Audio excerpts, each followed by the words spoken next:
तो आज की वीडियो में हम लेकर के आए हैं इंपॉर्टेंट क्वेश्चन का कलेक्शन आने वाले बोर्ड एग्जाम के लिए। 10th क्लास का एग्जाम है आपका मैथ का, तो उसके लिए मैं कुछ प्रॉब्लम्स लेकर आया हूँ। आप इनको कर लोगे तो उम्मीद है कि इसमें से काफ़ी क्वेश्चंस आपको मिल जाएंगे।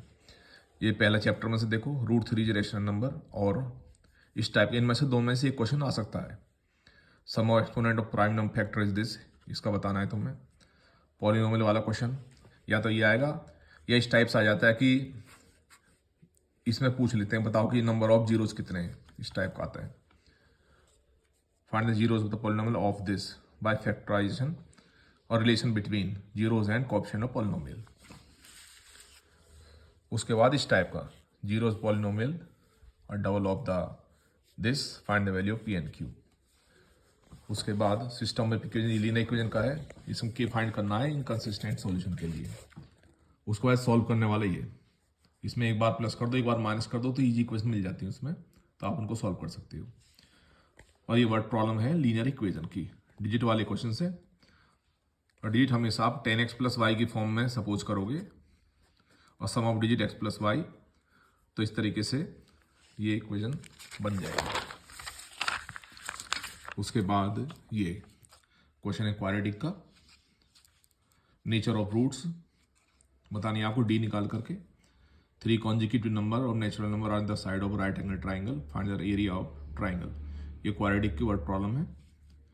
Alpha beta are the roots of the equation, this form a quadratic equation whose roots are alpha cube and beta cube.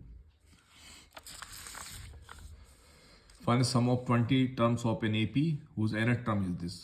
इसकी 20 टर्म का सम फाइंड करना है। nth term of AP is this और mth term है 1/n, find mnth term. तो उसके लिए पहले आपको उसको डी और ए फाइंड करना पड़ेगा, तब ये टर्म मिल जाएगी। 10 टर्म ऑफ एपी इतना है और 15 टर्म इतना है, find the sum of its first 50 terms. 10 term का मतलब a + 9d इतना हो जाएगा और a + 14d इतना, दोनों सॉल्व करके a और d फाइंड कर लोगे।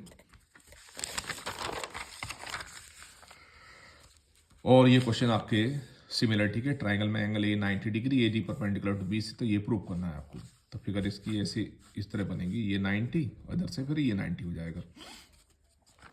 ये सिमिलरिटी का है, ये दो ट्राइंगल सिमिलर है और ये एंगल फाइंड करने हैं।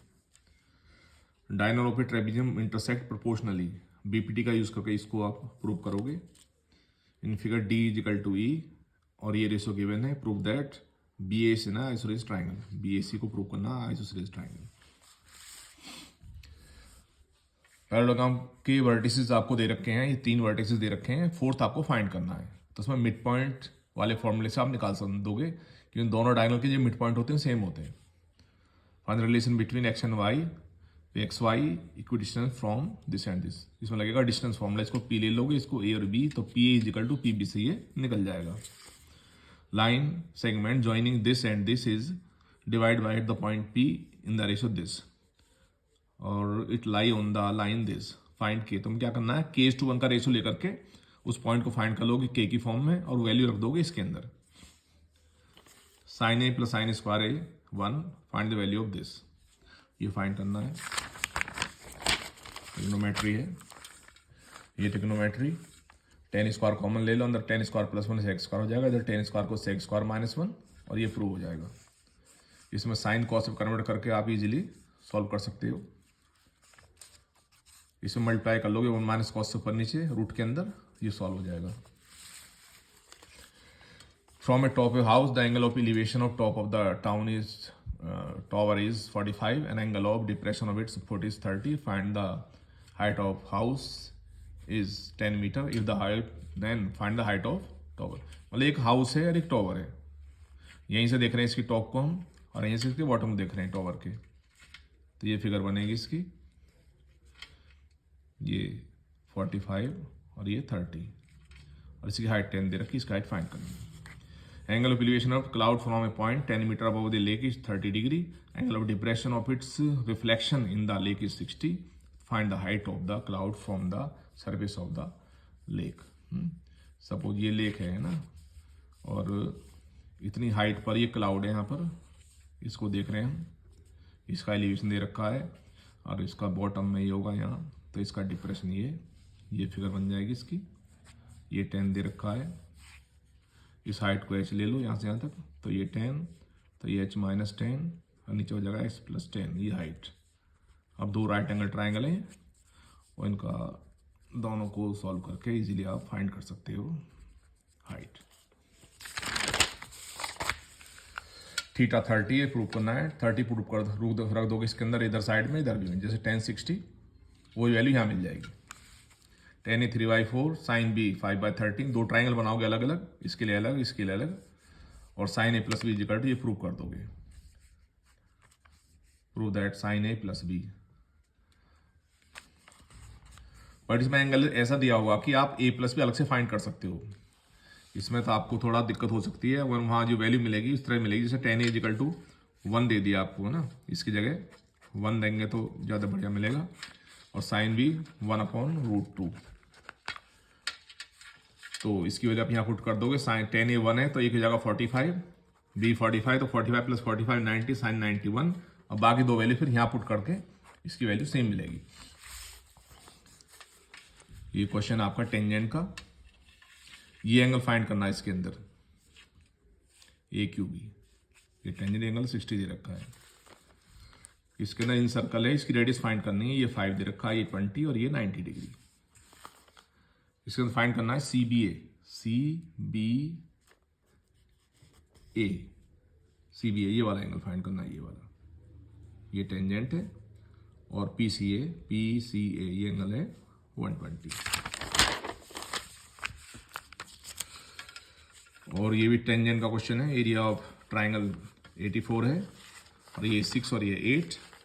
आपको BC की लेंथ फाइंड करनी है। अब देखो ये सॉलिड फिगर है जिसमें से दो कॉन बाहर निकाल दिए ना ड्रिल करके, और रिमेनिंग पार्ट का आपको वॉल्यूम निकालना है और सरफेस एरिया। जिसमें सरफेस एरिया बढ़ जाता है हमेशा, ठीक है, तो उसके लिए क्या पाई आर एल आएगा plus pi R L plus ये 2πRh, इसमें ध्यान रखना है। Water is flowing at the rate of through a pipe of diameter 14 in a cuboidal pond which is 50 meter long, 44 meter wide. In what time will the level of water in the pond rise 21 centimeter? तो pond का volume निकाल लोगे, length into breadth into height है ना, ये length ये breath और ये हाइट, और उसको रख दो πr/h के इक्वल, क्योंकि सिलेंडर से पानी बहेगा, सिलेंडर की फॉर्म में बहेगा वो। Sign a plus cos A, find value 10 ए, तो कॉस से डिवाइड कर दो, पंजे 10 ए मिल जाएगा। 10 ए 3/4 ये वैल्यू फाइंड करनी है, तो ट्राइंगल में से भैया साइन ए निकालना है, ट्राइंगल बना करके ये वैल्यू यहाँ पुट कर देना। मीडियन फाइंड करनी है, मीडियन इसके अंदर 50 गिवन है देखो, और एक्स और वाई फाइंड करना है आपको। सीधा फॉर्मूला अप्लाई कर दो और एक इक्वेशन बन जाएगी x plus Y equal to 90 minus इन सबका सम, जो बची पार्ट है। इसका मीन फाइंड करना है इस टाइप डेविएशन मेथड से। फॉर्मूला आपको मालूम होगा, a plus sigma f u upon sigma f into h, ये फॉर्मूला है मीन का। और मॉड भी फाइंड करना है आपको उसका। Probability of 53 Sunday in a leap year 2/7 होता है, और ये प्रोबेबिलिटी क्वेश्चन है। कॉइन टॉस 3 टाइम्स, कॉइन को 3 बार टॉस किया गया है, तो इसमें ऑल हेड और एटलीस्ट 2 हेड फाइंड करने की प्रोबेबिलिटी, ठीक है, निकालनी है। Inter chosen between 1 to 50, find the probability that is prime number divide by 7। तो सिंपल है, 1 से 50 जितने प्राइम नंबर हैं उनके नंबर से ऊपर आएगा नीचे आएगा, इनके बीच में जो नंबर है 48। ऐसे ही यहाँ पर 7 7 या 49, ऊपर 7 आएगा नीचे 48। The perimeter of sector of circle radius 5.2 is 16.4, find the area of sector. इसमें ये फॉर्मूला लगा देना, हाफ एल आर, एरिया ये होता है सेक्टर का, area of sector L R. और इसके अंदर सेडी रीजन फाइंड करना है। ये देखो सेक्टर है, इसको बेस लेकर के ये सेमी सर्कल, तो तुम्हें क्या करना है, इसमें ट्राइंगल प्लस सेमी सर्कल, उसमें से सेक्टर माइनस कर देना, उससे आपको मिल जाएगा ये सेडेड रीजन, ठीक। तो इतना कर लेना आप, इसमें से आपको काफ़ी क्वेश्चंस मिल जाएगा, इसके जैसे क्वेश्चन तो मिलेंगे ही मिलेंगे।